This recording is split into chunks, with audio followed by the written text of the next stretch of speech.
नमस्कार साथियों, मैं आपका दर्शक और आप देख रहे हैं मीडिया चैनल। तो इस वक्त हम दिल्ली जंतर मंतर पर पहुंच चुके हैं और आज यहाँ पर 5 जून को बौद्ध महाबोधि मुक्ति आंदोलन के जो है मंदिर को मुक्त कराने के लिए एक आंदोलन के लिए लोग इकट्ठा हुए हैं। और इस जी मैं सीधा दो ही बात कहूँगी।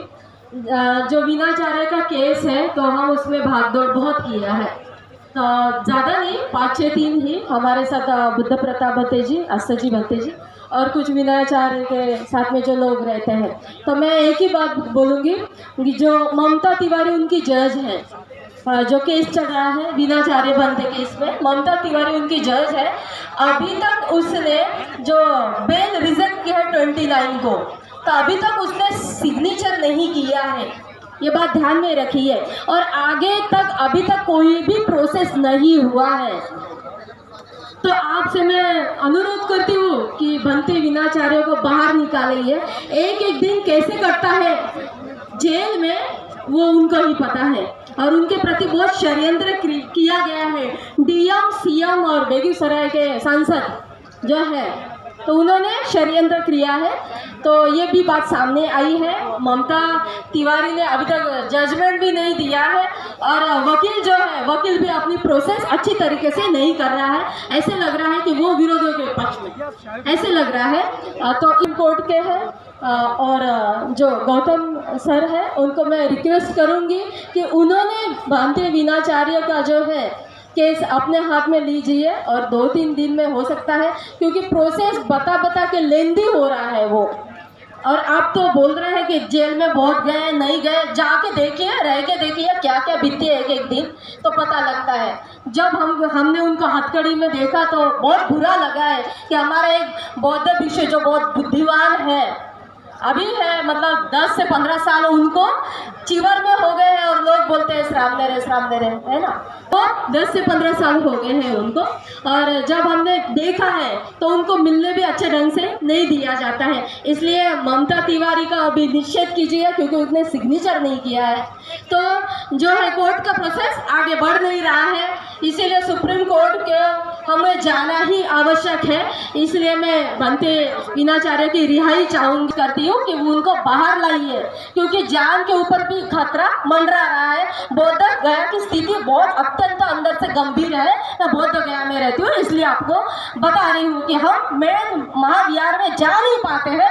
इतना अंदर से आरएसएस के पंडित लोग इधर उधर से हमारे ऊपर निगरानी रखते हैं कि कब ये मिल जाएगी और कब इसका ये क्या हो जाएगा करके है। जेल में तो बाद में उनको डाला गया है। 2 दिन हम तो बहुत भाग के आ गए थे हम, कि अपने जान छुड़वा के। ये स्थिति है आपकी, तो जागिए। यहाँ से भाषण दे के नहीं होगा, मैं सीधा बोलती हूँ, भाषण दे के नहीं होगा। लेकिन भंते की रियासती हमको पसंद, उस लड़ेंगे बौद्ध गया में जाके।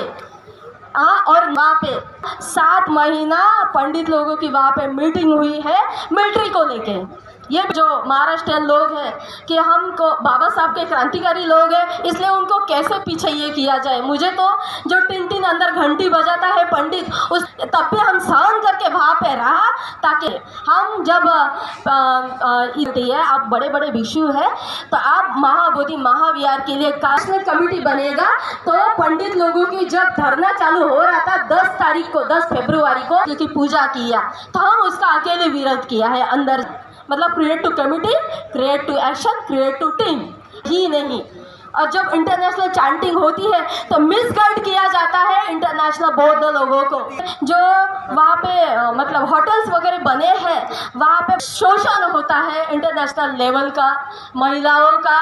तो वहाँ पे हमारा एक पूरा मिला के बड़ा एक ट्रेनिंग सेंटर विहार होना चाहिए। वो आपका पूरा पैसा जो है वो वहाँ पे ब्राह्मण जो होटल से उसमें जाता है। आप हमला किए हैं, वो दुकानदार है, आजू बाजू के हैं, हमारा ही पैसे से वो लोग जीता है, बिजनेस करता है, और वो ही आके राम के नारे लगवा के हम लोगों को मारता है। डोंगेश्वरी में भी शाम को महाबोधि महाविहार के प्रांगण में हादसा हुआ है। हम आगे नहीं बढ़े, ये भी अंदर का एक षड्यंत्र है। तो अच्छा भी विनंती है, आप कमेटी में जुड़िए, और ऐसे जुड़िए हमेशा के लिए ही जुड़िए, ताकि हमारा कारवां जो है आगे बढ़े, है ना। और उसके बाद में वीणाचार्य को पहले रिहा कीजिए। ये मेरी तो पहली मांग रही। जल्दी से जल्दी रिहाई करने में आपका सपोर्ट अत्यंत महत्वपूर्ण है, नहीं तो पता नहीं आगे क्या हो सकता है। इसलिए मैं तो बहुत अंदर की बातें बोल रही हूँ आपको। इसीलिए और महाबोधि महाविहार के लिए जो अभी कमेटी बनेगा वो 100 लोगों का बनना चाहिए। इन चीजों को समझने की कोशिश करो साथियों। हमें जहां और यहां जब कोई नेगेटिव बोलता है इस बात को, तो कोई सज्जन यहां आके खड़ा होकर कहता नेगेटिव मत बोलो। क्यों नहीं बोले भाई नेगेटिव? अगर नेगेटिव सुनने की बोलने की हिम्मत ही नहीं है तो काहे को ऐसी मीटिंग करते यार मेरे? जो चोर है चोर को कहो ये चोर है, सबके सामने कहो, सबको बताओ कि ये चोर है।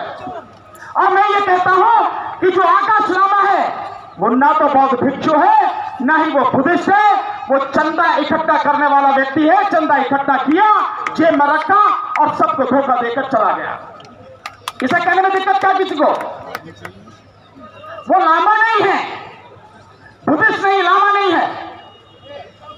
दार्जिलिंग की तरफ वहां की एक गोरखा कम्युनिटी में ये लामा कम्युनिटी है, उससे जुड़ा हुआ व्यक्ति है।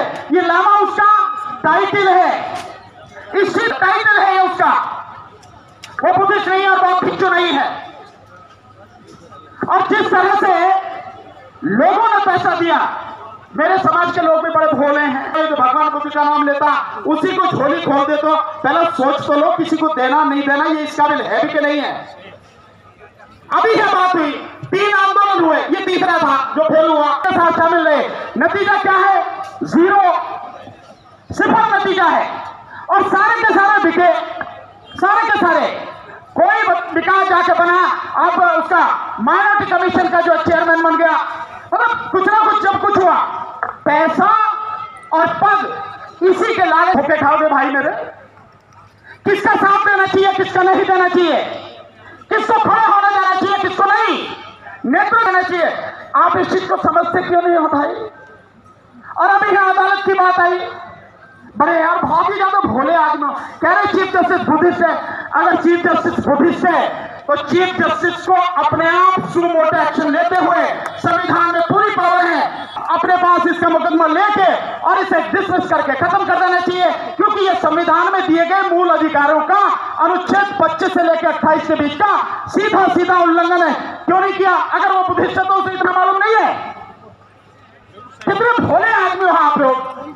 और अभी अभी मुझे पता लगी अदालत जाने में बड़ी तेजी करते हैं लोग, बात पता है नहीं कुछ भी अदालत के विषय में, लेकिन बड़ी तेजी करते हैं। तो मुकदमा डाला गया, वही मुकदमा चीफ साहब ने, वर्तमान चीफ जस्टिस ऑफ इंडिया ने, एक व्यक्ति, एक जज है दत्ता साहब, उनके यहां कर दिया।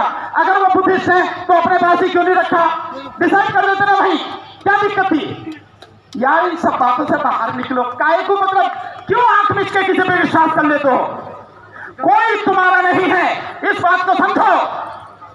तुम क्योंकि लड़ने वाले हो, संघर्ष करने वाले हो, इस देश की सरकार की आंखों की किरकिरी हो तुम, इस बात को समझो और ऐसी रणनीति बनाओ जो आपको पता हो, जिसको अमल में लाया जा सके और अमल में लाके इस सारी गंदगी को तरीके से ठीक किया जा सके। तुम्हारे अपने ही तुम्हें ठग रहे हैं, तुम दूसरों की बात कर रहे हो, तरीके से करो। और मैं भी भिक्षु संघ से भी निवेदन करूंगा, भिक्षु संघ आपसे भी निवेदन ये है, आप भी इस विषय में बहुत ईमानदारी से, पहले तो आंदोलन तो बौद्ध भिक्षुओं के हाथ में थे, ये बात भी सबको दियो और बहुत तरीके से काम करने का प्रयास करो। ना अदालत तुम्हारी, न सरकार तुम्हारी, न तुम्हारे अपने नेता एमएलए एमपी तुम्हारे, जो कुछ करना है तो ये दृढ़ प्रतिज्ञा करके इसे करो, नहीं तो आराम से घर में बैठो। काहे की दोपहरी में पसीना बहा रहे हो भाई मेरे? मुझे तो इतनी बात कहनी है, बाकी बात जो कल होंगी ना, कल और परसों वही कहेंगे मीटिंग में। नमो बुद्धाय, जय हिंद।